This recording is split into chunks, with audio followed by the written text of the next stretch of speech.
Good afternoon, friends. I, on behalf of Beyond Law CLC, welcome you all in our endeavor to get knowledge from friends and speakers who are having knowledge which would actually enrich us during these times. In this pursuit, we got connected with Mr. A.S. Ravi, the District Judge, Tamil Nadu, who is presently posted at Coimbatore, and Mr. A.S. Raja, Senior Civil Judge, Vellore, who is working as a Principal Subordinate Judge, Vellore, Tamil Nadu. We found that both of them have been giving sessions so that the lawyers, the students, judicial officers, and the universities or those persons who are connected with law in one way or the another could be enlightened and enriched by their knowledge. The topic for today is different types of stay applications under CPC. When this topic was, yes, Raja. Yes, Raja. When Mr. Raja, you will have to unmute yourself.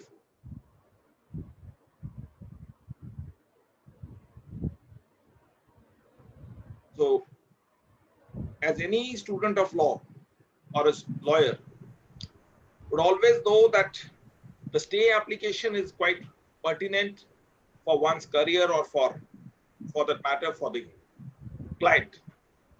Therefore, what could be the types of stay applications which can be filed under the CPC? These are the facets which will be unfolded, or what we say today would be unfolded by both of them. I would request Mr. A.S. Raja to first give the insights, then we will ask Mr. Ravi to take the lead forward. And we will also have both have kindly acceded to our request that they will also answer the question and answers session in the question and answer sessions. The questions can be posted after around 50 minutes. And we will take those questions so that we can have insights from both the learned speakers. Over to you, Mr. Raja.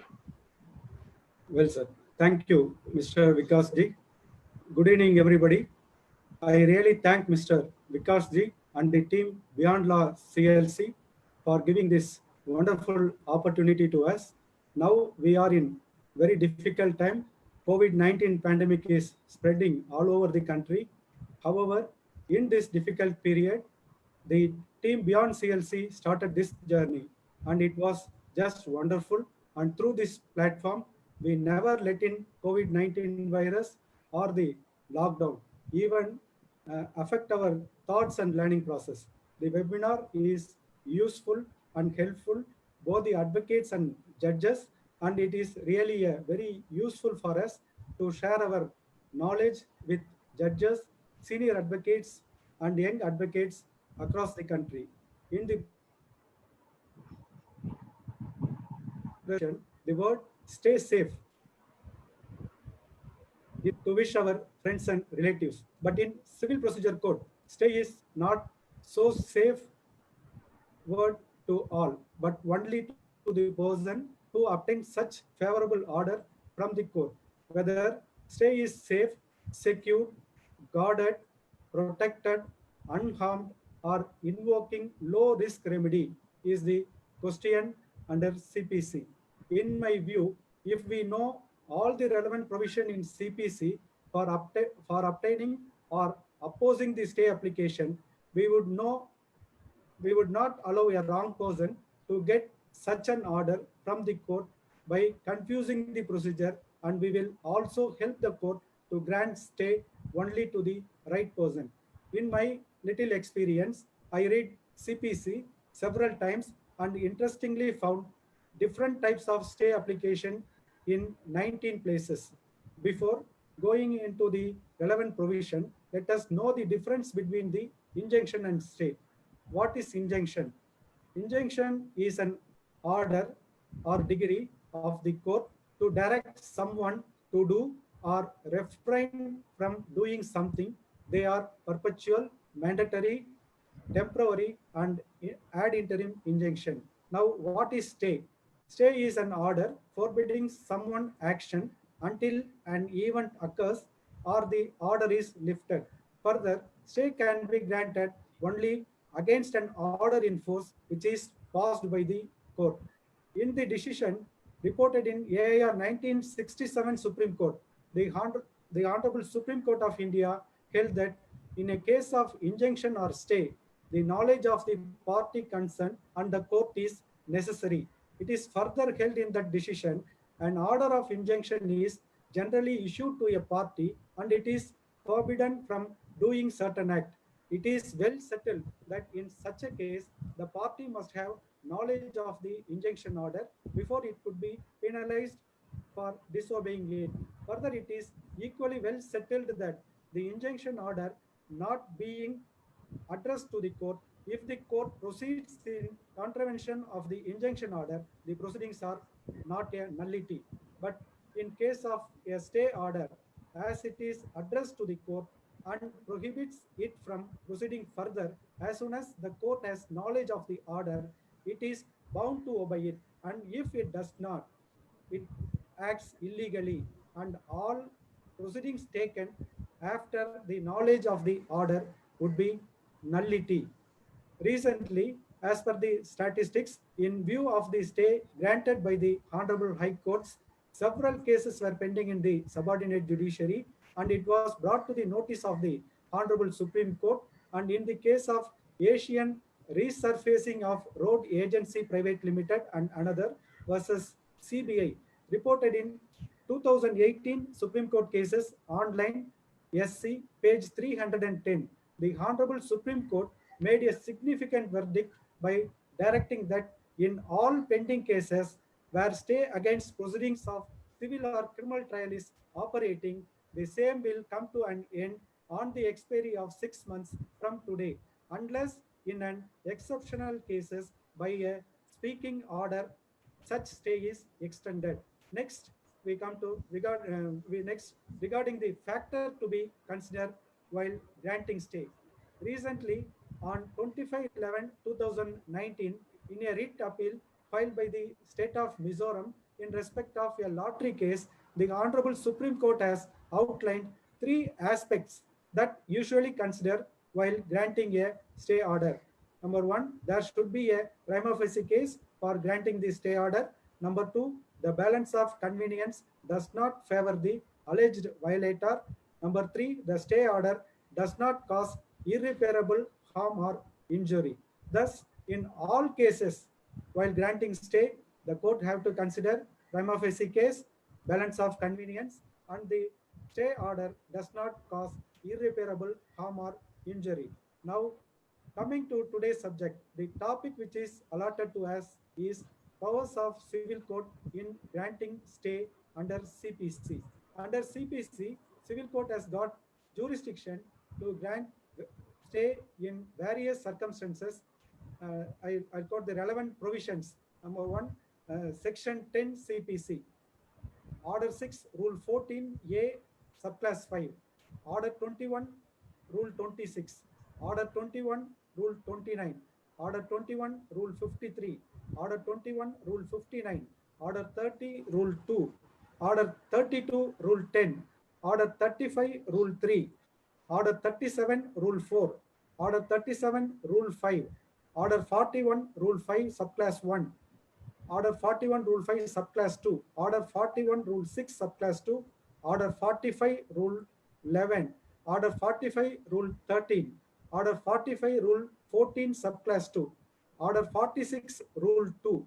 Section 94E and Section 151 CPC. For our reference, in Order 8, Rule 6, capital D, Order 39, Rule 1 CPC, and Order 41, Rule 3A of CPC, also the word stay has been used, but not for the purpose of filing an application. This topic may be new to the young advocates, but it is familiar to the senior advocates who are all practicing in the trial courts and appellate court. By the means of this lecture, our attempt is only to refresh our memory in stay-related matters in CPC. With this introductory note, I pass on the mic to my brother, Mr. A.S. Ravi. He would explain various provision of stay application in CPC in detail. Thank you.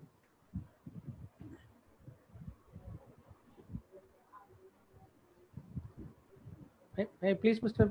Vikas Ji? Yeah, you can continue. Yes. Good evening to all. At the outset, I would also like to congratulate Beyond Law CLC and Shobit Deemed University Meerut, particularly Mr. Vikash, for tirelessly conducting this wonderful webinar lecture series for legal empowerment, which is not only for the development of the juniors, but to the entire legal fraternity. I am wondering that the meaning of Vikash is development, hope, manifestation, and blooming. So nothing surprised that Mr. Vikas has taken initiatives in developing or discovering the law through this platform. I am proud and it is my pleasure to be with you and spend my time very valuably with this platform and also the August gathering. Thanks to Mr. Vikas for having chosen me and my brother to share our little thoughts on the subject today. My sincere thanks to my parents and my seniors, Mr. M.K. Rangarajan and Mr. M.K. Murli. Because of them, we are standing before you. Thanks to my brother A.S. Raja and other friends who motivated me to do this service to the younger generation. Bhagavan Krishna freezed or stayed on for some time while preaching Bhagavad Gita, except Arjuna. I think interestingly, this was the first Suomoto stay order. Another view was that Krishna stopped or stayed time while preaching. One another view was that Lord Krishna did not stop time, but delivered the message in a matter of few minutes, simply by awakening the subconscious mind of Arjuna. God always exists inside us as Paramatma. And here on the battlefield, he is instructing Arjuna personally as God. So all God had to do was to awaken the inner consciences of Arjuna so that Arjuna realizes who is driving his chariot. Once this is done, Arjuna will resume fighting on the instruction of Bhagavan. Though CPC is Gita for civil advocates, I am not Krishna and I am not going to preach CPC. So be free first. Don't be statue or in freeze mode or stay yourself. I am also not a professor, lecturer, best speaker, orator, writer, but a trial judge for 2 decades. Just I am going to share my little experience on the subject. Once this is done, you will resume filing or fighting with the stay application. One more aspect is that how Bhagavad Gita came to this world. We know that it is through Sanjayan, counselor of Guru King Dhritarashtra, who was not available in the battlefield, but was capable of hearing through his subconscious and convey to the world, to him, and then it came to the world. Likewise, all the stay applications in CPC has come to the legal fraternity in a consolidated manner. We are aware that there are provisions in CPC at various places. Now we have consolidated all the provisions through Beyond Law CLC, namely our Sanjayan. Today, I would like to outline the provisions which my brother listed out one by one. While turning the pages of Civil Procedure Code, I find section 10 is the first provision for stay. Interestingly, the word stay is available only in the subheading and not in the body of the provision. However, it starts with the word, no court shall proceed with the trial of any suit.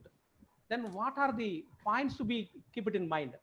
There must be 2 suits at the stage of trial in the same court, or 2 different civil courts in India up to Supreme Court, or courts established by central government. Both courts shall have jurisdiction to grant the relief claimed in both suits.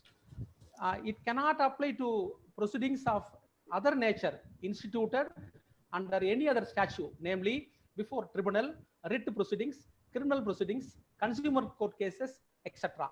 Issues in both suits must be directly or substantially the same. It must be between the same parties or litigating under the same title. What is litigating under the same title? If the one of the party died in pending litigation or prior to that, his legal representatives or subsequent purchaser or assignees has to proceed further. That is called litigating under the same title of the deceased. In such case, subsequent suit shall be stayed. Then let us see what is the object underlying under section 10. To avoid parallel trial on the same issues by two courts. Let us again I'll repeat the words. The issues must be directly or substantially the same. Now, to avoid parallel trials on the same issues by two courts, to avoid recording conflicting finding on issues which are directly and substantially in issue in previously instituted suit, to prevent courts of concurrent jurisdiction from simultaneously trying two parallel suits between the same parties in respect of the same matter and issue. That are the objects of the section 10. Then now let us see the fundamental test to attract section 10. Whether on final decision being reached in the previous suit, such decision would operate as res judicata in the subsequent suit. This is the first test. Then number two, whether the whole subject matter in both suits is identical. If the 2 points have been considered by the courts, then we can avoid section 10 also. Then how to understand this section 10? There are 3 stages. Number 1, the stay can be granted only in the subsequent suit under section 10. The stay cannot be granted in the previous suit merely because the subsequent suit is filed under this section. Once a comprehensive suit is already filed, which is the previous suit, then subsequent suit for bare injunction can be stayed merely because the suit, the decree will be passed in the comprehensive suit will affect the subsequent suit filed also. That is why the stay cannot be granted in the previous suit merely because the subsequent suit is filed under this section. If previous suit is comprehensive suit and a new or subsequent suit is the bare injunction suit, then application of section 10 would be proper. If previous suit is bare injunction suit and the new subsequent suit is a comprehensive suit, then application of section 10 would be a farce. The key words in the section 2, again I'm repeating, the issues indirectly or directly or substantially in issue. National Institute of Mental Health and Neurosciences versus C. Parameshwara 2005, 2 SEC 256. It is held the elaborate discussion with regard to the directly and substantially issue. Then one more interesting case in Balbir Singh Vasu versus Lagbir Singh 2005, 12 SEC 755. A civil suit was filed challenging the execution of a will. Another proceedings was also filed for probate proceedings, which was filed subsequently. The Supreme Court held that the subsequently instituted proceedings could not conclude the probate proceedings. Hence, section 10 was not applicable. That is it is interesting case in respect of section 10. Then let us now move to order 6, rule 14A of rule 14A, sub rule 5, the next stay application.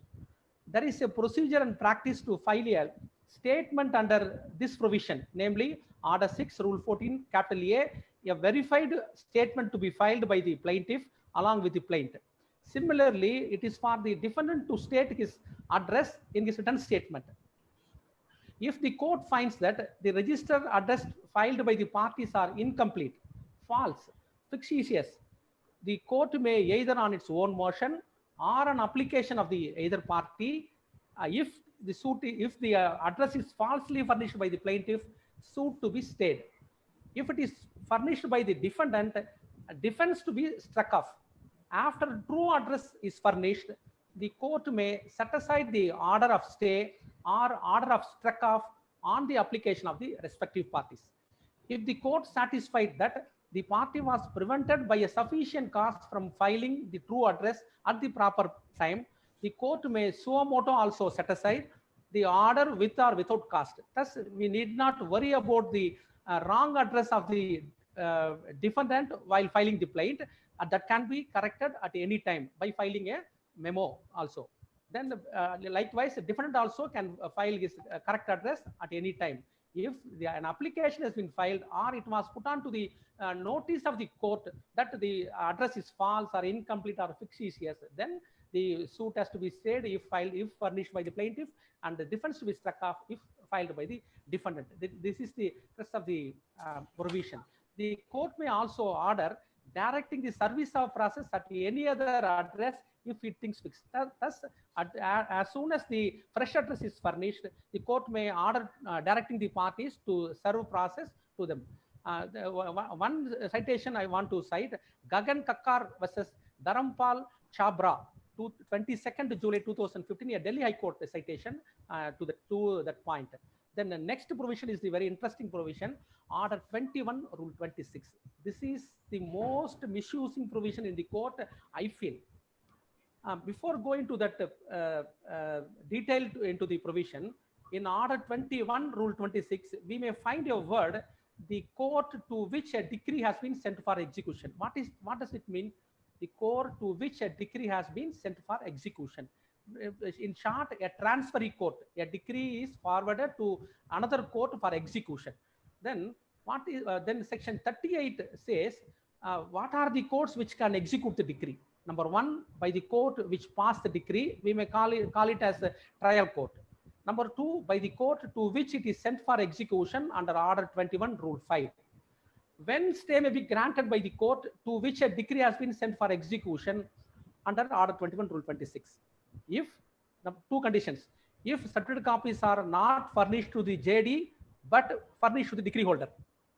Appeal time, though it has been furnished to the judgment debtor, appeal time has not been completed so far. In two such conditions, the stay application can be filed by the JD before the court to which a decree has been sent for execution. This is the two conditions. Then which court can grant stay? I have already said the court to which a decree has been sent under Order 21, Rule 5. Only in that court alone, stay application under Order 21, Rule 26 can be filed. Then which court cannot grant stay under Order 21, Rule 26? Then the contrary provision. Which court cannot grant? The court or tribunal which passed the decree or the same court which is going to execute the decree. So, for example, the Coimbatore District Municipal Court passed a decree. The same court may also be an executing court. The decree need not be forwarded to the another court having jurisdiction to execute the decree where the JD is living or where the property is situated. In such condition, the court which passed the decree is going to execute the decree. It cannot grant stay under this provision, Order 21, Rule 26. That has to be noted. Then, what is the remedy for the JD to get stay against whom contested decree is passed? Now the execution proceedings has been filed. Then what is the remedy for the JD? Number one, he can approach the court which passed the decree under Order 41, Rule 5, Sub Rule 2 to get stay, stating that I have not obtained certificate copies, or though I have not obtained certificate copies, appeal time has not been completed so far. Before that, a decree has been executed by the decree holder. In such a condition, this application can be filed. Then the second application, a certificate copy has been received. He may approach the appellate court under Order 41, Rule 5, Sub Rule 1 to get stay. Under these two provisions only, a JD can obtain stay when the decree has not been transmitted. Then next provision, next one is what is the remedy of the JD to get stay against whom ex parte decree is passed? Ex parte decree, when ex parte decree is passed, the only remedy available to the JD is to approach the trial court which passed the such ex parte decree. He may file an application under Order 9, Rule 13 CPC, or he may file application under Order 9, Rule 13 CPC along with Section 5 application. Thus, the JD cannot file an application before the executing court under Order 21, Rule 26 of CPC, as it is not yet transferee court. Then I'll explain 4 stages where the stay applications can be filed by the judgment debtor. Number 1, stay of operation of the decree on the date of pronouncement of the judgment. As soon as judgment is pronounced, when if you are in possession of the property, to retain the possession, you may file an application in the same court even without obtaining the certificate copy of the decree. You may file an application before the same court under Order 41, Rule 5, Sub Rule 2 for the stay of operation of the decree. When such application is filed and you are able to get a stay order in the trial court itself, the decree holder cannot file execution proceedings. Thus, till copies are furnished, this application is maintainable. Number two, stay of operation of the first point which I have referred. You can compare with the provision under CRPC also, 389 sub rule 3, stay of suspension of the sentence. Immediately, as soon as judgment is pronounced, convicted, and the sentence is passed, an application can be filed stating that he is going to prefer appeal and he is on bail. That application is maintainable if sentence is below up to 3 years. The similar application in CPC and civil cases. Then second application, stay of operation of the decree after obtaining copies only before the appellate court. As soon as copies are obtained, you have to approach the appellate court, not the trial court, for getting stay of the operation of the decree. Number three, stay of execution. If copies are not furnished to the JD, then he may file an application. The court to which decree, if the decree is sent to some other court for execution, then he can file application. If the decree is not sent for execution to any other court, he cannot file application. He gets only two remedies alone. No stay application is maintainable before the trial court come executing court which passed the decree. These are the four conditions to be keep it in mind while filing the stay application or defending the stay application, or if the junior advocates or junior judicial officers are there, they have to see when the stay has to be granted. Since the parties are misusing the provision under Order 21 Rule 26 by getting stay, which is in which the decree has not been forwarded to other court. The court which is executing the court is also the court which passed the decree, but such type of applications are being filed. Then I will also give you a chart for easy understanding of Order 21 Rule 26, Order 41 Rule 5, when Order 9 Rule 9, Order 9 Rule 13 CPC to be filed, when appeal to be filed, and the chart I will furnish after the session is over to Mr. Vikash. And I think this will be useful to the juniors to follow, namely when, where, how, and under which provision an application shall be filed for stay. You may also note few citations on this point, which I am not going to elaborate. K. Lakshmi Ammal versus D.S. Nagalakshmi on the points which I have covered so far. A. Devarajan versus Tulasi Mani. G. Arumugam versus P. Jayaraman. Then R. Sendil Kumar versus S. Ayyalusamy.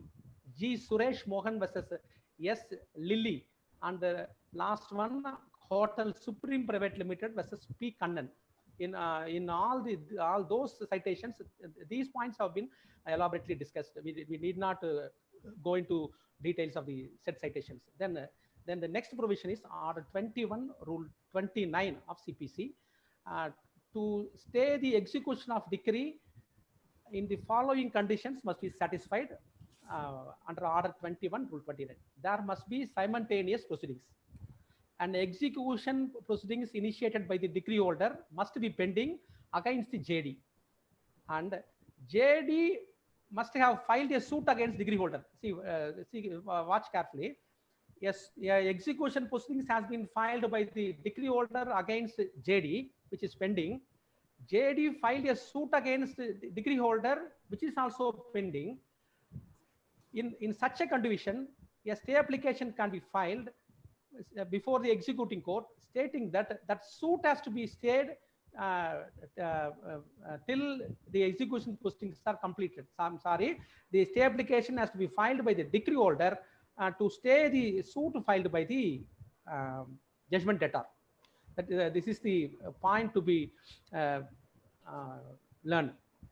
Then three more citations on this point. Shaukat Hussain versus Bhuvneshwari Devi, 1972 SEC 731. Usha Chinha versus Dita Ram, AR 2008 Supreme Court, 1927. Balammal versus Muttiar Begum, 2012, 22nd November. India Kanun link I have provided in the list also. And this is very simple provision, it's a very rare provision also. Then the next, let us move on to Order 21 Rule 53, attachment of decrees. There are two divisions in the provision. Number one, decree for the payment of money or for sale in enforcement of a mortgage or charge. Number two, other decrees. Those decrees we are going to attach under Order 21 Rule 53. Now, assuming that A filed, just a moment. Assuming that A filed an execution proceedings against B. B filed an execution proceedings against C in the same court. There are two execution proceedings, one filed by A against B, second filed by B against C. Then A can file an application to attach the decree of B, which was obtained by B against C under this provision. Then another example, it is not pending in the same court. If A filed an execution proceedings against B in Coimbatore and B filed an execution proceedings against C in Meerut, then A can file an application to attach the decree which was obtained by B against C, which is pending in Meerut court. In such a case, after attachment, a notice will be sent to court at Meerut to stay the proceedings initiated by B against C. As soon as notice is received by the court at Meerut, shall stay the proceedings under Order 21 Rule 53. There are two conditions I have explained. One, both execution applications pending before the same court. Number two, two execution applications pending in different two courts. And what is the procedure to be followed? If it is pending in the same court can attach the decree of the BJD. If it is not pending in the same court, after attachment, a notice shall be sent forwarded to the court at Meerut, and as soon as it is received, the Meerut court has to attach the decree. This is the meaning of Order 21 Rule 53. Then now the question is how to vacate the stay order that was granted by Coimbatore court and executed at Meerut court. How to vacate this stay order? When the court at Coimbatore cancels the notice, the stay will be vacated. When the decree holder applies to the court at Meerut, that the stay may be vacated, then it can be vacated. When a JD by producing the permission of the Coimbatore court and applies to the court at Meerut, then also it can be vacated. When the JD by obtaining permission of the Coimbatore court return with the written consent of the decree holder, then he may also apply to the court at Meerut for the vacating the said provision. When the court which passed the decree is different from the court whose decree is to be attached, a notice to be sent by the court which passed the decree to the court to which has been sent for execution to stay the execution of the decree. This is the point to be understand. Two citations I want to cite. Mahalingam Chettiar versus Ramanathan Chettiar, AR 1940, Privy Council 173, and firm Dio Chand Pannalal and others versus Shubhakaran Shiv Dio G, AR 1957, Madhya Pradesh 9. The next provision is Order 21 Rule 59, stay of sale. If before claim application is filed, this execution proceedings is pending, it is posted for sale of the immovable property of the JD. At that time, a claim application has been filed in the before the executing court. If before claim application is filed, the attached property has already been advertised for sale, namely proclamation. Proclamation has been effected. It is the property has been advertised for sale. If it is a movable property, make an order postponing the sale. Postponing the sale if it is movable property. Then if it is a immovable property, what is the procedure we follow?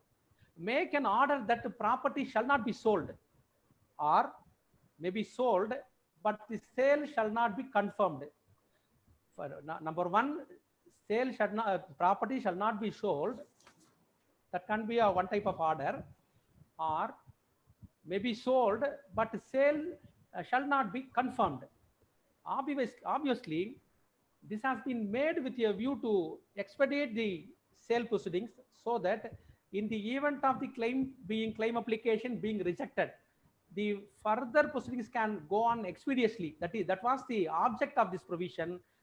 Such a words has been included. The sale can be held, the property can be sold, and sale shall not be confirmed.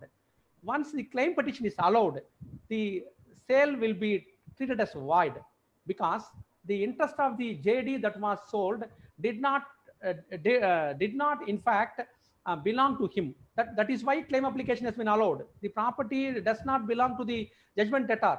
Claim application, the property belongs to the claim application, has been held by the court, and in such a condition, the court auction purchaser would not get any title to the property, as the JD has no interest therein, and because the claim continues to retain his interest in those property. Then what will be the remedy to the court auction purchaser? If he purchased the property, he will get back the amount along with the poundage amount. Mr. Ravi, everyone is saying kindly go slightly slow. Oh, sorry. So for me, it is understandable, but some people have, around 5 people have posted again, on the... Again, I want to repeat any one of the provisions. No, they were saying just go slow that they can follow up for the notes. Sure. Sorry. Yeah. Then because I am able to understand, but some people are writing that kindly go slow. That is my Speed nature. slow. That is not, my nature. Not the volume, but the speed. Yes. One citation I want to cite: Kancharla Lakshmi Narayana versus Mattaparthi Shyamala and others, 14th March 2008. A link I have provided in the notes also. Then the next provision is Order 30. Suits by or against firms and persons carrying on business in names, in which Order 30 Rule 2 deals with stay application. What is Order 30 Rule 2? Disclosure of partners' names. Where a suit is instituted by partners in the name of their firm, he shall declare in writing the names and the places of residence of all the partners. If he failed to furnish, the suit has to be stayed until it is furnished. See, now let us see one by one. In a suit by the firm or against the firm, two provisions we have to keep it in mind. Number one, section 69(2) of Partnership Act. Under the said provision, a firm shall be registered. The firm means a name of the firm. For example, Ravi and his brother, or Ravi and his brother company, or Ravi and his partners. Likewise, the firm name to be registered. While submitting an application for registration of firm, all the names and details of the partners has to be given to the said registration department, firm registration department. Then that the firm to be registered, again, the partnership deed need not be registered. This is the difference. Under section 69(2), firm to be registered, partnership deed between the partners need not be registered. If you fail to register the firm, subsequent registration cannot cure the defect. If a suit has been filed without registering the firm, the subsequent registration cannot cure the defect. Number one. The objection regarding non-registration has to be specifically pleaded by the defendant. Defendant has to plead that the firm has not been registered, so the suit filed in the name of the name of the firm is not maintainable. Once pleaded, it is incumbent on the plaintiff to prove the same, and the failure is fatal. If non-registration is not specifically pleaded, no evidence can be let in for the plea not raised. The objection regarding non-registration can be waived. The defendant can waive the such plea also, unless the waiver of the right or the absence of the right makes any particular matter illegal, or where the benefit is conferred by a statute which has public policy for its object. Number 4, such waiver can be expressed or be inferred from the facts and the circumstances of the case. Thus, the 2 points and the pleadings has to be keep it in mind while filing or defending the suits filed by or again suit filed against the firm. If the then another point is, if the suit is validly instituted by or on behalf of the firm against any third party, 2 conditions must be fulfilled. The suit is filed not against between partners, it is filed against third party. If number 1, the firm is registered, number 2, the person suing or have been shown the register of firms as partners in the firm. That is the order 30 rule 1. If such conditions are not fulfilled, then under order 30 rule 2, a stay application can be maintainable. The scope and ambit of the provisions of rule 1 and 2 of order 30 of CPC is different from section 69(2) of Partnership Act. You have to differentiate both the provisions. I have detailedly explained. Then another one is these rules, namely order 30 rule 1 and 2, are procedural in nature. The provision under section 69(2) are substantive and create a bar at the threshold of filing of the suit by or on behalf of the firm. If the condition mentioned, I have said 2 conditions. Conditions mentioned therein are not fulfilled. That is the another point to be bear in mind. Then next one is the question of applicability of the provisions under rule 1 and 2 of order 30 arises only if suit itself is validly instituted in compliance with the provision of CPC. 2 citations, one citation on this aspect. Sri Balaji Traders, represented by its partners, versus United National Insurance Company Limited, 2005 CTC 267. You may also go through that citation. Then another interesting point, when 69(2) or registration firm is when not necessary. I have said earlier it is necessary when it is not necessary. If the suit is not filed on the basis of any right arising out of the contract and the suit is filed for common law remedy, for example, a remedy for recovery of possession after termination of the lease, agreement by efflux of time, suit in respect of nuisance against third party. In such type of suits, section 69(2) of Partnership Act or registration of firm is not a bar. It is categorically held in SB Steel Industries versus Indra Re-Rolling Mills Limited case law. Then one more point is also Honorable Madras, Honorable High Court Madras took a view that Order 30 Rule 10 of CPC is applicable to individual also. We have already seen the chapter Order 30 relates to suits by and against partnership firms. Honorable Madras High Court took a view that it is applicable to individual also when who carried on business in an assumed or trading name, though there is no partnership firm. An individual is running a company, but under the name and style of partnership firm, those so and so partners or so and so firm, etc. Likewise, he is doing business. Then in such a plaintiff may also use these provisions under Order 30 Rule 10. Then the individual doing business in the name and style of firm. That is the point to be understand. Rashpal Malhotra versus Satya Rajput and another, 1987 AR Supreme Court 2235, in which also that point has been clarified that if when an individual doing business in the name and style of a firm can also apply, can also use Order 30 provisions, which is exclusively available for the partnership firms. Then next provision is Order 32 Rule 10.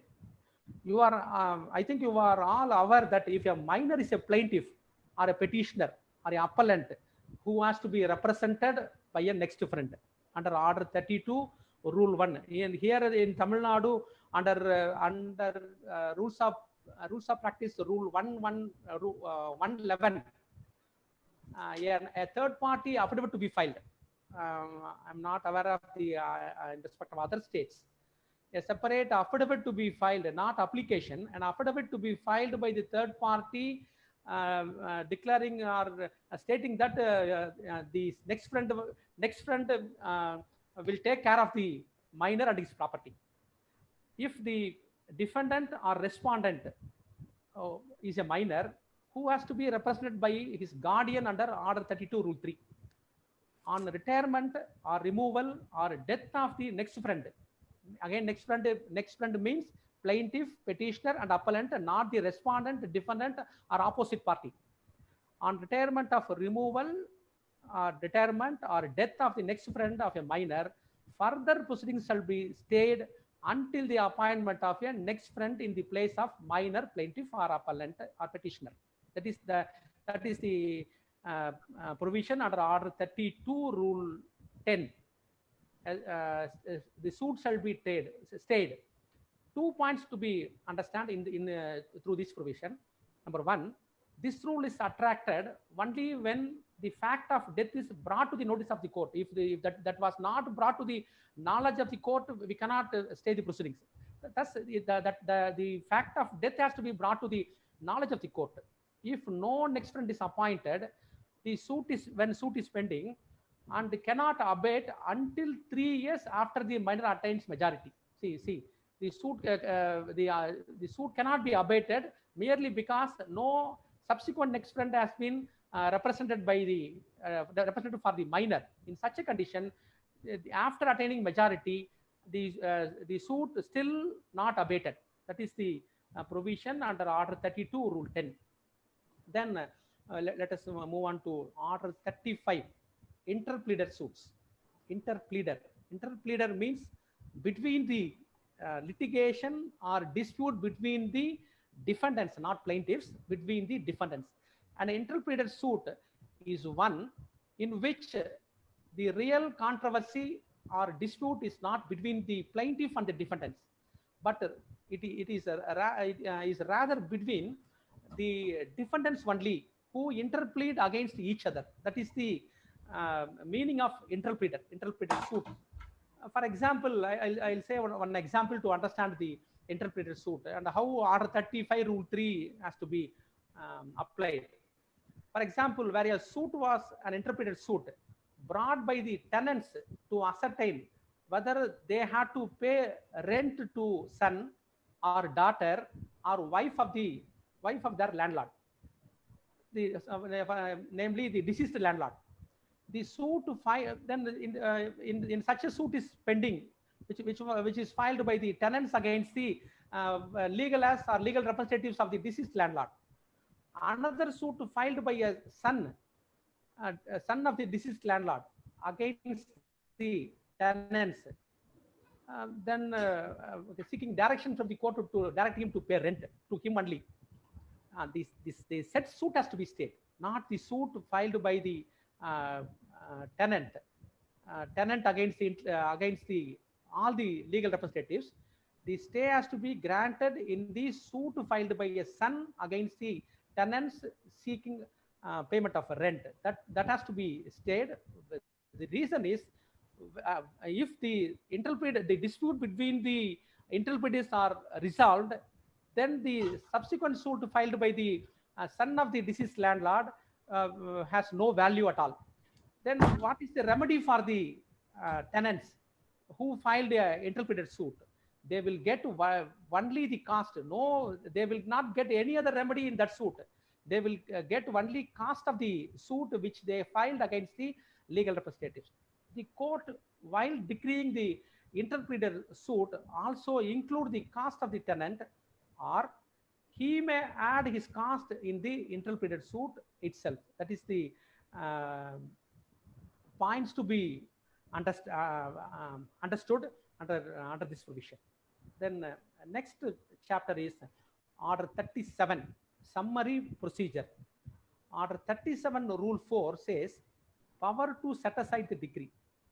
When a decree has been set aside in a summary procedure suit, the court may stay the execution proceedings or set aside the execution and give leave to the defendant to defend the suit. Like for example, a suit has been filed by the plaintiff against the defendant under summary procedure. As soon as a notice has been received by the defendant in such a suit, he has to approach the said court within 10 days from the date of receipt of notice and file an application seeking leave from the court to defend the suit. Not like other money suits, he cannot straight away file his written statement. He has to state the defense in the application and state the seek an application to leave of the court to defend the case. If after receiving the summons, if he has not filed such application and he was set ex parte, then the execution proceedings has been initiated by the decree holder. Then subsequently, he filed an application to set aside the ex parte order, and if it was allowed, then the court has to stay the execution proceedings filed by the decree holder based on the ex parte decree, or set aside the execution. If any orders are passed in the execution, the court has to set aside the order. That is the provision under Order 37 Rule 4 to stay the execution proceedings when the JD obtained an order setting aside the ex parte passed against him. The power under Order 37 Rule 4 is not confined to setting aside the ex parte decree.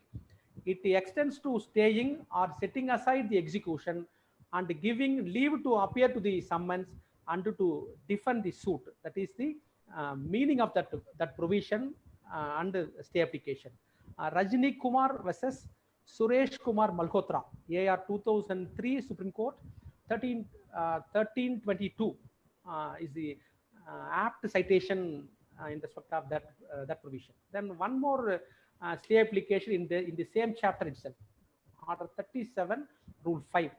In any proceedings under this chapter, order of the court may order the bill, hundi, or note on which the suit is found to be forthwith deposited with an officer of the court, and may further order that all proceedings shall be stayed until plaintiff gives security for the cost thereof. That is the provision under Order 37 Rule 5.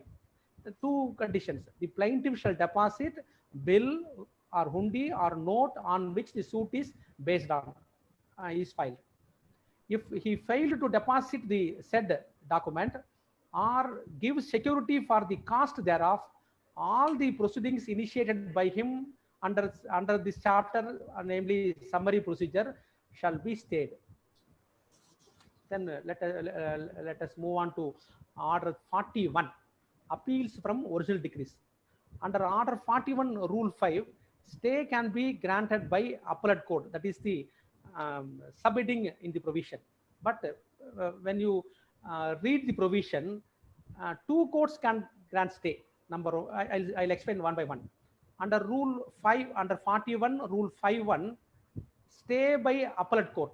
If an execution proceedings has been initiated by the decree holder based on the decree obtained by him against the JD, the JD may prefer an appeal under Order 41 and also file an application under Order 41 Rule 5.1 for stay. The law is settled. Mere pendency of appeal does not operate as stay. It is the settled law under this provision. Thus, the appellate court may grant or may not grant stay when an application is being filed by the judgment debtor.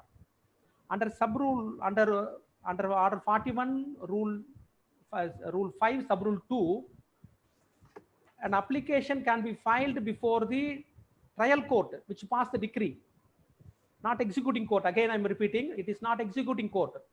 On the trial side, that application has to be filed, and not on the execution side, even though the same court is executing the decree, maybe at trial court. Under Order 41 Rule 5 Subrule 2, stay by the court which passed the decree. he can file an application. We have already covered that provision under Order 21, Rule 26 also. Under 2 stages, when copy has not been furnished to the JD but furnished to the decree holder who filed the execution proceedings. Then number 2, copy has been furnished to the JD, but appeal time has not been completed. He has been contacting his counsel, etc., and other reasons also.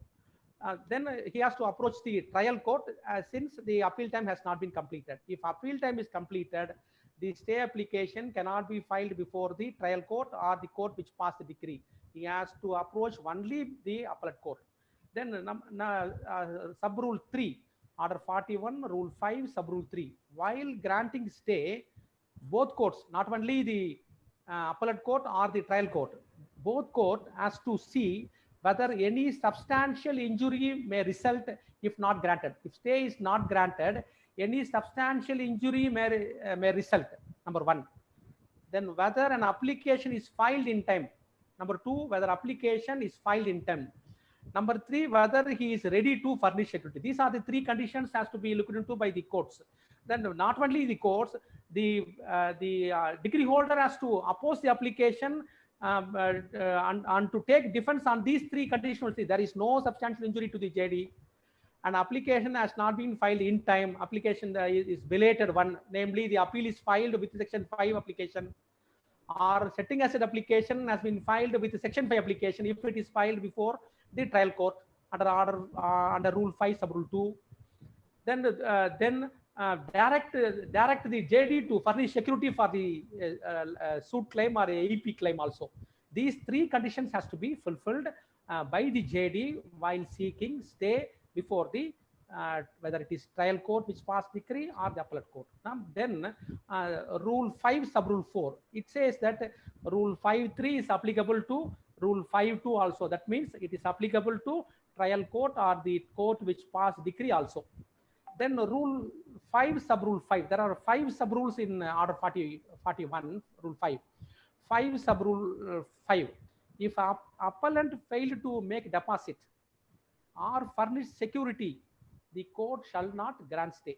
If he failed to deposit the amount specified by the court, whether it is the appellate court or the trial court, or failed to furnish security, the court shall not grant stay. This is the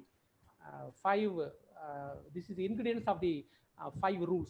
Then Atmaram Properties Private Limited versus Federal Motor Private Limited. In this case, Order 41 Rule 5.3, when it is applicable to Order 41 Rule 5 sub Rule 2 is clearly explained. It is held that it is a discretionary power of the court which passed the decree that whether stay has to be granted or not, considering the relative hardship, and even security can be ordered for granting stay. This is the only citation I want to cite. Then next provision is another interesting provision, Order 41 Rule 6, security in case of order for execution of decree. This will also contain 2 sub rules, Order 41 Rule 6 sub Rule 1 and sub Rule 2. Rule 6 sub Rule 1 says when an execution proceedings is pending and JD also preferred an appeal as against a decree, the trial court or on the direction of the appellate court, the trial court may direct the JD to furnish security. This provision directs the trial court to furnish security. Trial court to direct the JD to furnish security based on the direction given by the appellate court. Rule 6 sub Rule 1. Then what is the sub Rule 2? When an execution proceedings is pending for sale of the sale or sale of immovable property, the words sale or an immovable property is not available in Rule 6 sub Rule 1. It is a general provision. When execution proceedings is pending and the JD execution proceedings filed by decree holder is pending, JD filed an appeal which is also pending, and he filed an application for stay, then the appellate court may direct the trial court to get security from the JD. That is the understanding. Then under Rule 6 sub Rule 2, when an execution proceeding is pending, which is filed by the decree holder, in respect only for sale of an immovable property. Here two words have been inserted: sale and immovable property, not immovable property. Then JD also preferred an appeal as against a decree. Now he filed an application before the executing court, not before the appellate court. This is the difference. He may file an application before the executing court, and the executing court shall stay the sale on the terms as to giving security, or otherwise the court thinks fit until the appeal is disposed of. If the two conditions are fulfilled, namely it is the execution for sale in respect of immovable property and the appeal is pending, the executing court shall stay the proceedings. No discretion can be exercised by the executing court until appeal is disposed of, or otherwise it takes fit. Then along with this rule 6, order 41, rule 7 is also relevant, I feel. Why? If the JD is the government, then no security to be required from the government or a public officer in certain cases.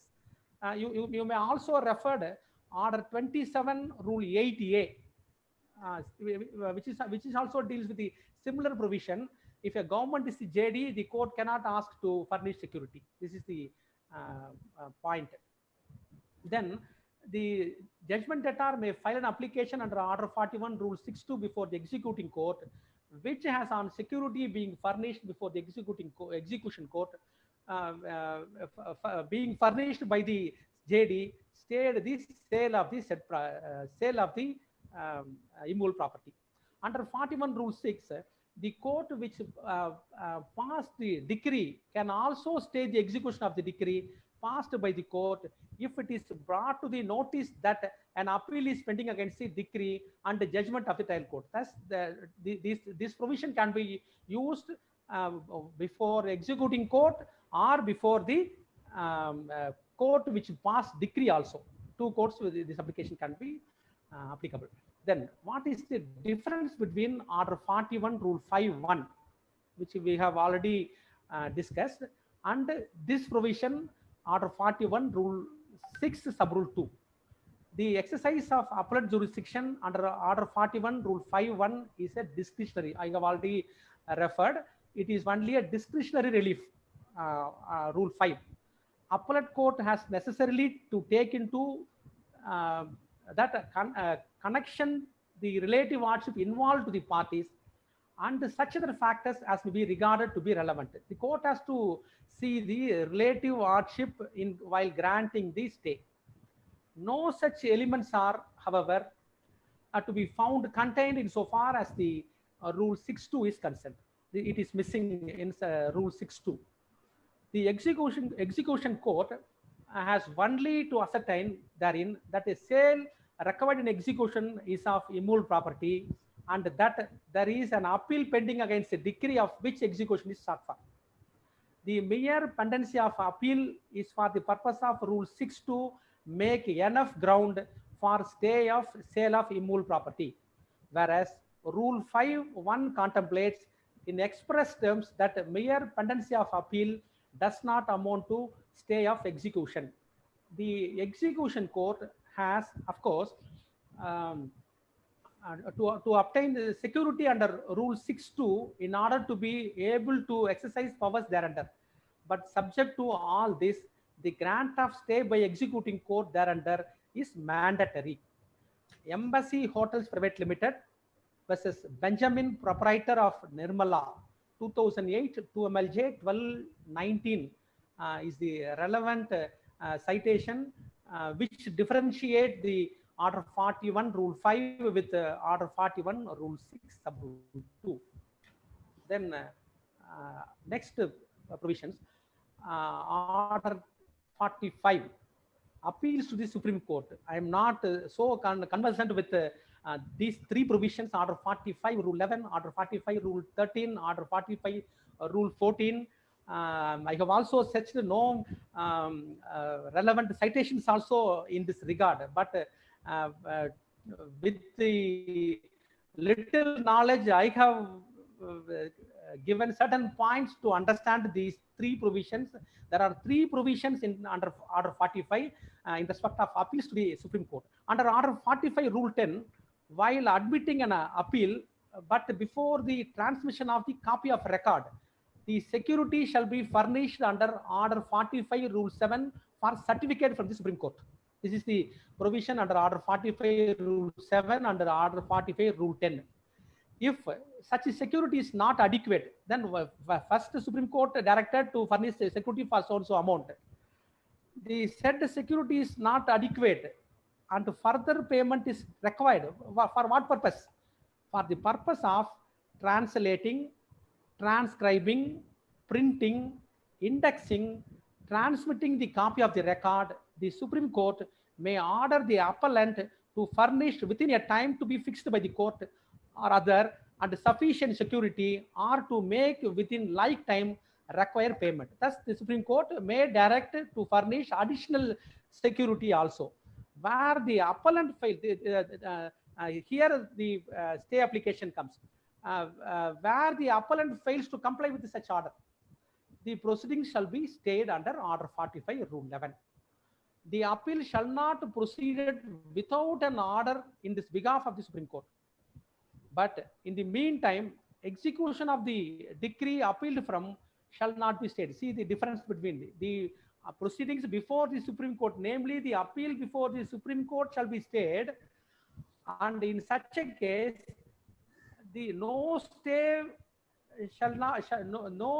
shall be granted to stay the execution of the decree which is pending before the executing court. That is the difference in these provision. This is the Order 45 Rule 11. Then Order 45 Rule 13. Power of the court pending appeal. Now the appeal has it is not in the admission stage. Appeal has been taken on file. Notwithstanding the grant of certificate for the admission of any appeal, the decree appealed from shall be unconditionally executed unless the court otherwise directs. Thus, the decree can be executed unless the Supreme Court otherwise directs.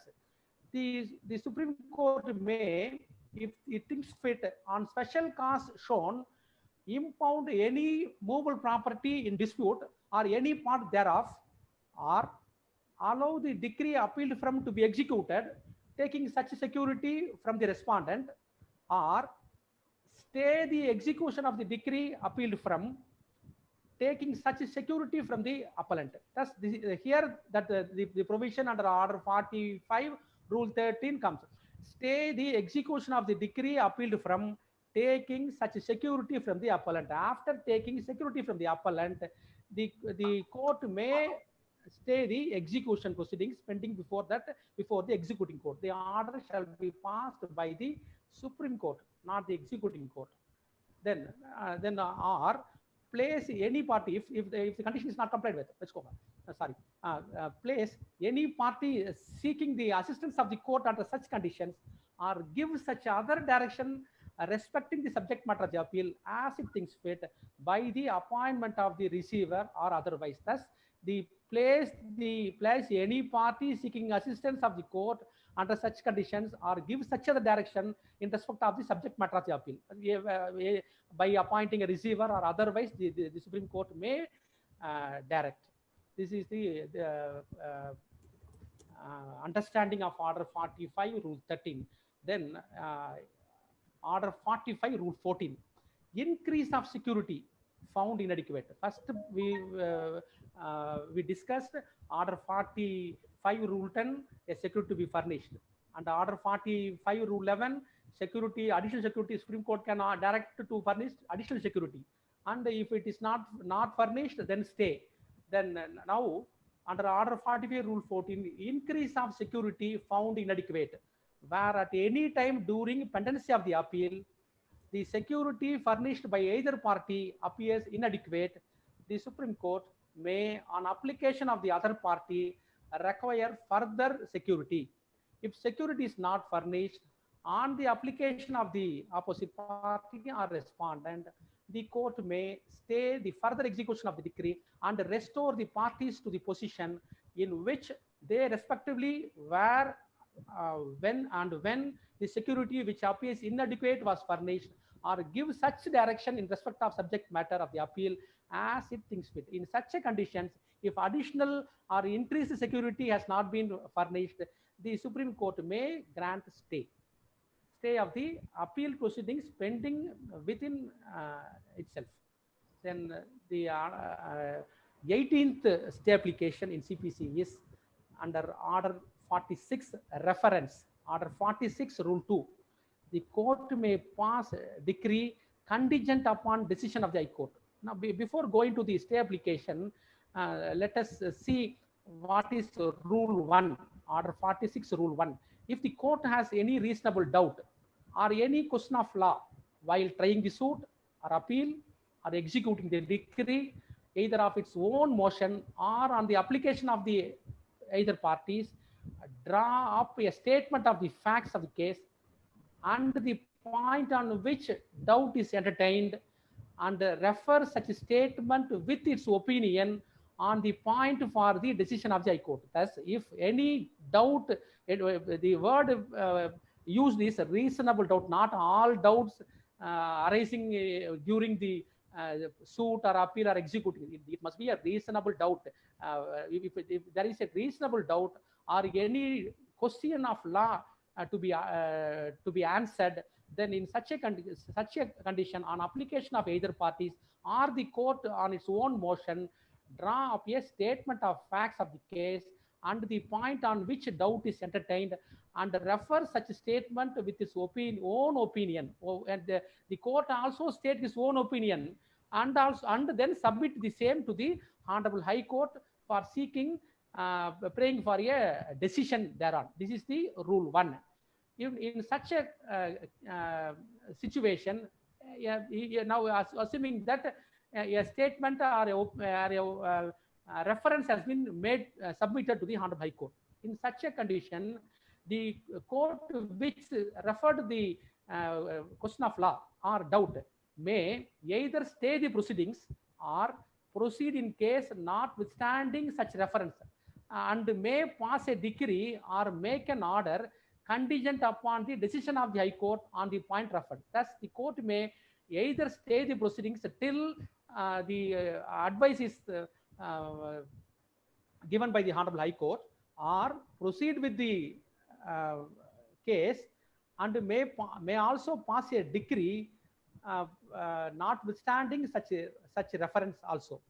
Then another point to be noted in this provision, but no decree or order shall be executed. A decree may be passed without receiving the advice from the or directions from the Honorable High Court, but no decree or order shall be executed in any case in which such a reference is made until the receipt of copy of the judgment of the Honorable High Court upon the reference. Thus, if the answer is not provided by the Honorable High Court, the said decree shall not be executed.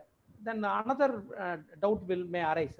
The reference made by the court is on the administrative side or on the judicial side. If the reference is in respect of the particular case, it has to be submitted to the Honorable High Court through judicial side after making a note in the docket sheet or a separate letter. On the judicial side, a letter has to be submitted. If it is not in a particular case and a judge has a doubt, then on the administrative side, the court may submit the letter for reference. If it is submitted generally, then it has to be submitted on the administrative side. Then I think I have covered all the 18 applications. Now you may ask. Your brother said 19 applications in CPC. What is the last application? My advice is, if the 18 applications are not suitable to your facts and circumstances or the case, then my advice is use section 94E read with section 151. 151 is the inherent powers of the civil court under CPC. If no relevant provision is available, these provisions may be used to file stay application. You may ask the example for application of these provisions. When it is also, the law is tried that when there is a specific provision, we cannot utilize section 151, namely the inherent powers. When no application is available, then we may use section 151. Then there are also citations that wrong quoting of provision of law is not fatal.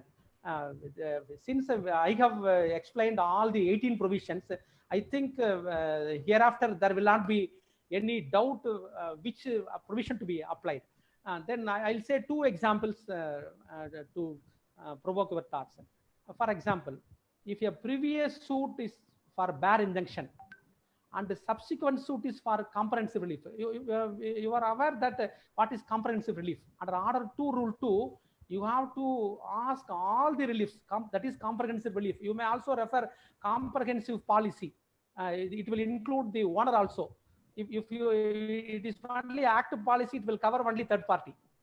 It will not cover the owner. That is called a comprehensive policy. Likewise, comprehensive relief, all the reliefs are the maximum relief you have to ask for when a cause of action arose or a suit is filed based on that cause of action. In such a situation, if a previous suit is already filed for a bare injunction and the subsequent suit is filed for comprehensive relief, then an application of section 10 is not applicable. We have already discussed, not applicable. Thus, comprehensive suit which is filed subsequently has to be stayed only under section 151, not under section 10. Section 10 is not applicable to stay the previous suit. Now you want to stay the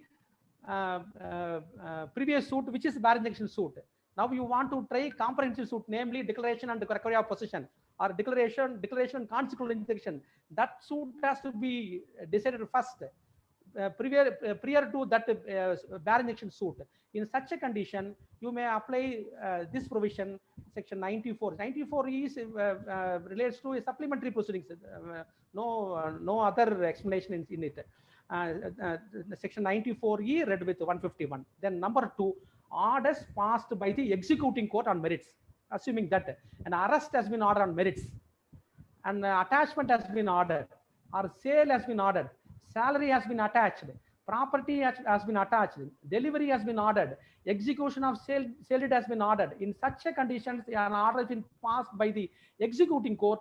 There is no provision in Order 21 to stay the operation of the order passed by the executing court. We have already said under Order 41, Rule 5, Sub Rule 2, under Order 21, Rule 26. Both provisions would not cover. That is why order passed by the executing court on merits, you may use this provision under section 151 under 94E. I think I have just throw a little light on the provisions for stay applications in CPC. I welcome. Are there any objections, corrections, or additions, latest citations to which I have quoted or subject I have covered? I welcome it. Thanks for patient hearing. Thank you, Mr. Vikas Ji. I would say it was not some light, it was more like a sunlight, that we have been able to gauge the entire gamut of the stay application under the CPC. Invariably, they say that 482, 226, and 151 are panacea for all solutions. Wherever you do not find, just incorporate them. But what are the subtle differences between the two, between all these three, and what are the differences between the stay application, etc.? In 1 hour, you have covered in such a fascinating way that I'm quite sacrosanct that everybody has actually imbibed a lot of knowledge in this process. Yes, Raja. And the way Mr. Raja was sharing the citations, it shows that, as I say, in Hindi we say ek aur ek 11, so 1 and 1 becomes 11. So the both of you just worked in tandem, and we are all actually, words are short to express the gratitude in which you have expressed. Since we are running short, we can take the questions. The participants can pose the questions. What is the, though you have covered it, what is the stay provision for appeal? Stay provision for? What is the, under what provision the application for stay is moved? In an appeal? In an appeal? Yeah. Under Order 41, Rule 5. Under. I'm saying Mr. Raja, if he wants, he can, we can unmute him so that both can simultaneously answer. Yes. Yes, No, you can continue. He will also able to answer all the questions. Yeah. Yes. So, under Order 41, Rule 5, Sub Rule 1 is the relevant provision in which stay application can be filed before the appellate court. okay. This is by Abhishek Sharma. If one defense is struck off and one is ex parte, what provision should we follow to conduct their witness or statements to be admitted? Is there any provision? I think question is not clear. Okay. Ask him to speak, sir. We will answer. If they want to examine the party who set ex parte, they can very well file application under section 151 and get permission and examine the person who was already set ex parte. This is by Advocate Runa. Yes, under, is there under Order 16? Under Order 16, he may file an application to examine the one of the defendant also if he is not the contesting defendant. This is by Advocate Runa.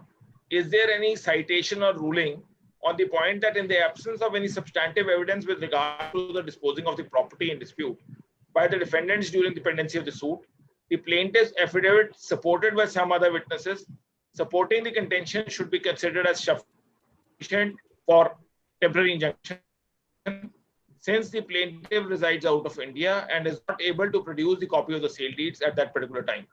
Or what is the remedy in such a situation? So with respect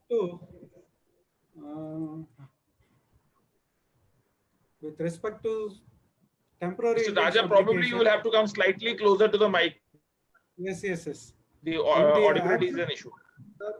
I'm audible. Keep it in hand, Raja. Raja, keep it in hand. Yeah, keep better. your mic in hand. Yes. In the absence of any document, plaintiff is not entitled to temporary injunction. The case is if plaintiff is residing outside the India, then the plaintiff can very well apply for certified copy of the document and produce the same at the time of trial. In the absence of any document, plaintiff is not entitled to temporary injunction. They have to prove the prima facie case. Without any document, they cannot prove they are not able to prove the prima facie case. So she is not entitled for temporary injunction.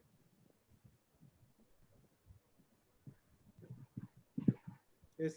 This is by this thing. Whether a stay application can be filed in an MACT case, which is a false claim, pending criminal case pending before the competent court, as in section 169 of Motor Vehicle Act, the MACT is considered to be the civil court. False claim? Criminal in a MACT case. In MACT case is pending. False on false claim. Separate criminal case is pending in separate court. They can very well file application under section 151 CPC to stay the MACT case till the disposal of criminal case. Okay. This is by so much thank yous have come that the questions have actually been pushed back. This is by Bhavan Thakuri. If the firm is functioning and registration is in process and any breach of contract happens in the firm, in such a situation in that situation, they cannot file any suit because they are not registered. So what is the way out? So all the parties have to be included. Like a individual suit, all the partners have to be joined as a plaintiff and file a suit against the contesting party, not in the name of the firm. If a firm is registered, then the suit can be filed in the name of a firm representing by the managing partner alone. You need not implicate all the partners, rank all the partners in the cost title also. If the firm is not registered, all the partners have to be joined. As a plaintiff. Yes, as a plaintiff. Okay. And do they write the name as a firm also or not? Because it's not No, registered. not in the name of firm, as No, an individual. but do they mention? As a joint plaintiff, as individuals. But do they give any passing reference to the firm? Because I am taking the question further on behalf of the No, question. it is a precondition to file a suit. Registration of firm. It cannot be cured subsequently. This is there any difference between status quo and stay order? What procedure should be followed to convert status quo to stay, if at all? Salraja? Soltoma? Yes. Yes. So, status quo means the same condition to be maintained. Same condition to be maintained as on the date of filing of the suit. The same condition has to be maintained. It's called status quo. But stay for getting stay, there must be an earlier order, whether it is injunction or any other order has to be enforced. That has to be stayed by filing an application. Status quo, not by filing an application for stay. While filing an application for injunction, temporary injunction, instead of granting temporary injunction, the court may, considering the circumstances of the case, pass an order to maintain the status quo as on the date of filing. That is the difference. But invariably, we found that status quo lead to more litigation. Yes, status quo. Sometimes it is against the plaintiff also. Sometimes. No, I'm saying status quo invariably acts good for the lawyers, but it leads a lot of litigation. Yes, sure. As to whether the construction was there or not, whether the property had been transferred or not. Even in the contempt, etc., I have seen. My experience is that it is very difficult to prove as who was actually who was beneficial. Status quo is just like more like in a lighter way. They say it's like a mediation. Both the parties are happy that they have got something. Yes. Yes. This is.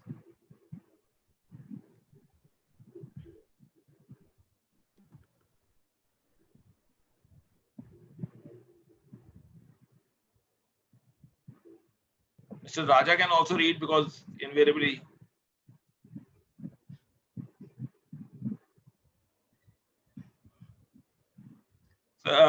Govind, an appeal shall not operate as the stay of proceedings before the decretal court, nor an execution petition is stayed for the same, but this can be stayed by the appellate court for sufficient reason. Is sufficient reason here is the discretion of the appellate court or is based on the specific facts of the case? What is your take on this? Raja? He has to be unmuted. Mr. A.S. Raja, unmuted. In fact, he mutes himself, then we have to every time mute him. Sir, again. Mr. Raja has to unmute himself. Sir, repeat the question, sir, again. I'm searching the question in the chat box. So he has to, Mr. Raja, you will have to unmute yourself.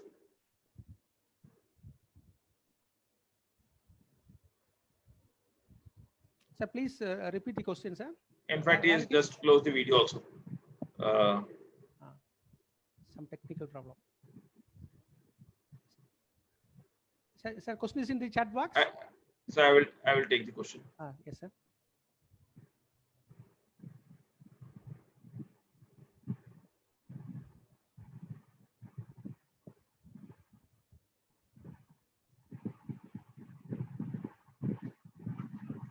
When written statement of the defendant had been admitted, but his witness and the cross-examination had not been done, which application can be filed?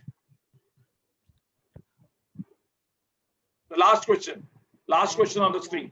When written statement of the defendant had been admitted, but his witness and the cross-examination hasn't been done, which application? Sir, it means when written statement of the defendant had been admitted, but his witness and cross-examination has not been done, which application? Why you have to file application? Is when no ex parte order has been passed, no need to file any application.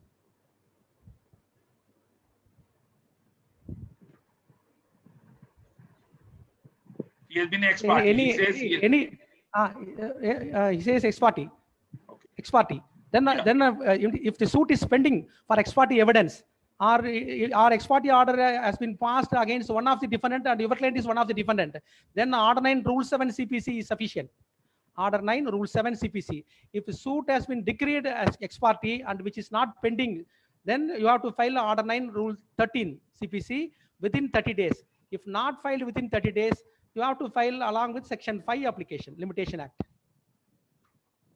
Once you said, because invariably large number of people there, let's assume an appeal is dismissed for non-prosecution. I am taking a step further.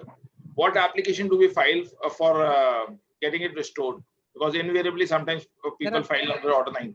Good. There are two stages. Number one, Order 9 Rule 9, and a suit is dismissed for default when the defendant entered appearance or filed written statement, or it is posted for trial or cross-examination, etc. In such conditions, the suit is dismissed for default. The plaintiff has to file an application under Order 9 Rule 9 CPC. If defendant has not been appeared, it is in the service stage. Namely, someone has not been served on the defendant, or publication in paper publication has been ordered, or private notice has been ordered.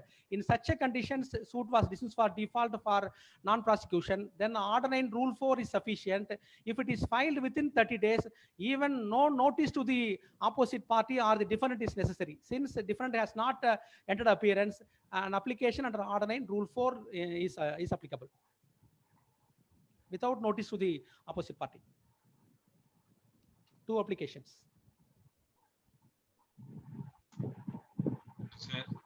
Sir, if the defendants have a high status in society, irrespective that the stay has been granted, defendants are seen as property dealer shops to sell the property. Is there any remedy for the plaintiff in the suit which has already been in the suit where the stay has already been granted? Suit stayed by defendants, or suit is stayed by suit is stayed by the suit is stayed. The defendants are. I think it is more presumptive in nature, because if there is violation, then there is a contempt. So why suit has been stayed? No, he says. I think what he intends to say is that despite the fact that there is a stay, the parties are looking upon for a selling, because that is all presumptive. Until unless there is a third party right created, then only one can set the court into motion. I think it is not stay. Injunction has been granted, I think. Injunction has been granted against the opposite party, I think. So he says injunction has been granted injunction has been in favor of the party, and still they are looking upon the property dealers. Then contempt under Order 39 Rule 2 capital A, contempt application has to be filed for violating the order of the court. So we can take this. At the initial stage, we have explained the difference between injunction and stay. Colloquially, the litigant may say that stay has been granted. I have obtained stay. It is not stay. It is only an injunction. For getting stay, there must be an order in force. Yes. Okay. This is by Advocate Karan. Why and what for the securities to be furnished under Order 45? Appeals to the Supreme Court. Is there any law on this?